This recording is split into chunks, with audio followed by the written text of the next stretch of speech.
अगर uniform civil code यानी समान नागरिक संहिता आता है तो जो दलील इसके खिलाफ सबसे सशक्त तरीके से दी जाती है वो ये कि ये देश की विविधता पर चोट करता है, ये देश के अल्पसंख्यकों की रीतियों और अभी तक जिस तरीके से वो चल रहे हैं उस पर आघात करता है।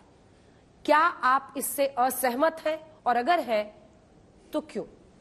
कानून का कोई ताल्लुक इस बात से नहीं होता कि आप गुरुद्वारे में जाके शादी करते हैं, आप निकाह पढ़ाते हैं, आप अग्नि के गिर्द फेरे लेते हैं या बौद्ध विहार में जाके, कानून को इससे कोई मतलब नहीं।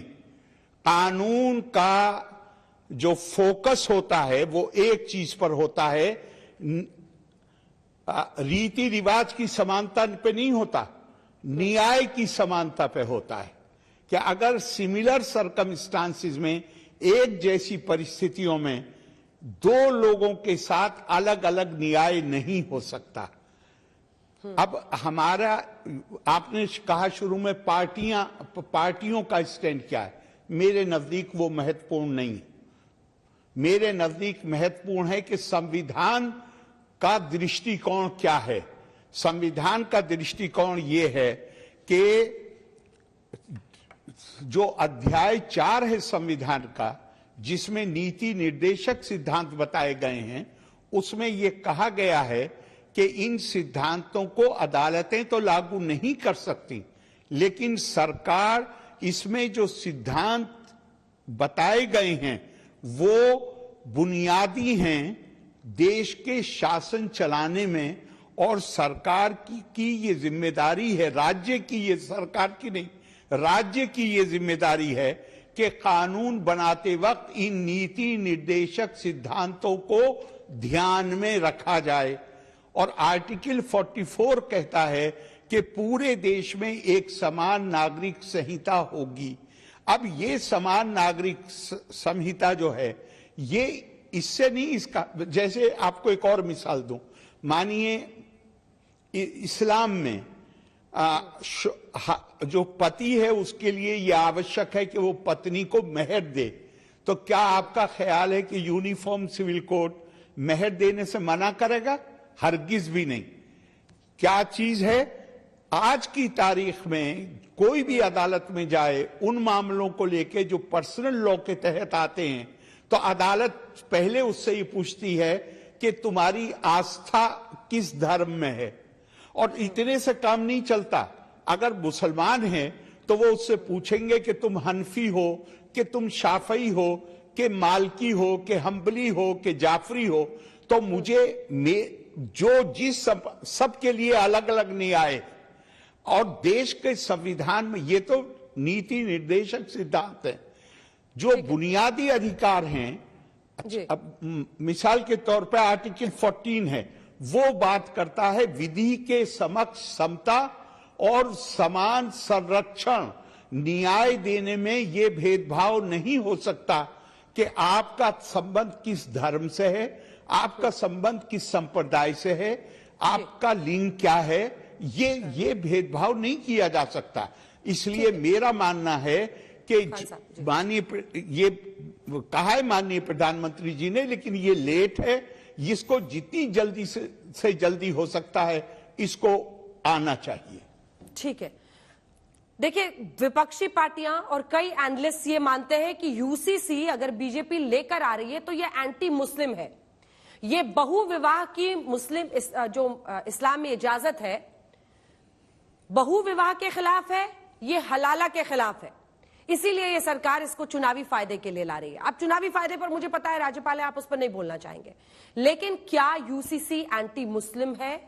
क्या बहुविवाह यानी एक से ज्यादा शादियों के खिलाफ और हलाला के खिलाफ इसे लाया जा रहा है?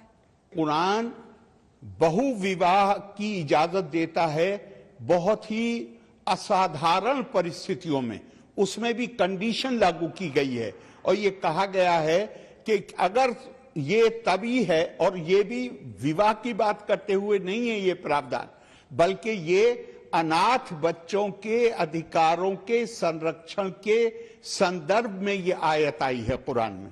उसमें कहा गया है कि अगर तुम कर सकते हो बशर्ते कि तुम उनके बीच इंसाफ कर सको। और आगे बढ़ के कुरान कहता है कि ये मानवीय क्षमता से बाहर की बात है कि वो एक से ज्यादा पत्नियों के साथ इंसाफ कर सके। इतना ही नहीं बल्कि कुरान और आगे बढ़ के कहता है कि हर व्यक्ति के सीने में केवल एक दिल है, दो नहीं है।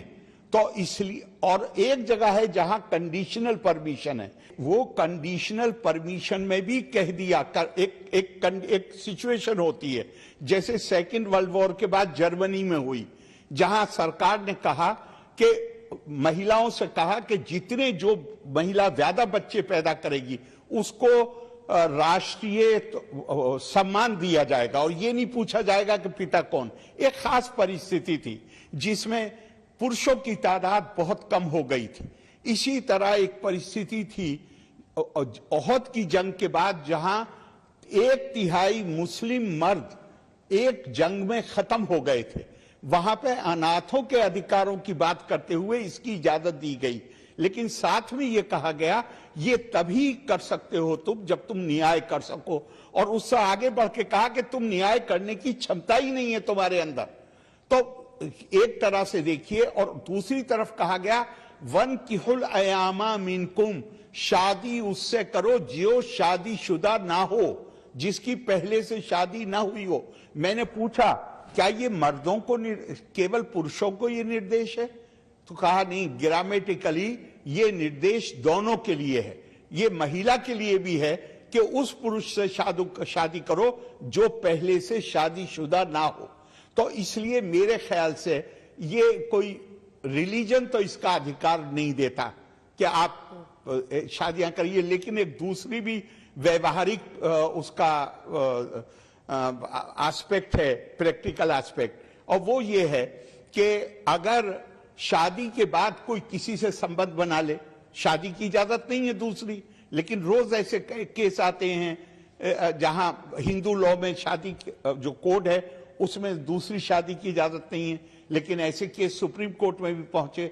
तो सुप्रीम कोर्ट ने क्या कहा कि अगर शादी नहीं भी हुई है और तुम्हारे संबंध हैं और तुम बच्चे पैदा करते हो तो उनके अधिकार वही होंगे, उस महिला के अधिकार वही होंगे जैसे कि शादी के बाद होते हैं। तो वो एक अलग परिस्थिति है, मगर कानून में इसका प्रावधान नहीं है कि आदमी दूसरी शादी कानूनी तौर पे कर सके।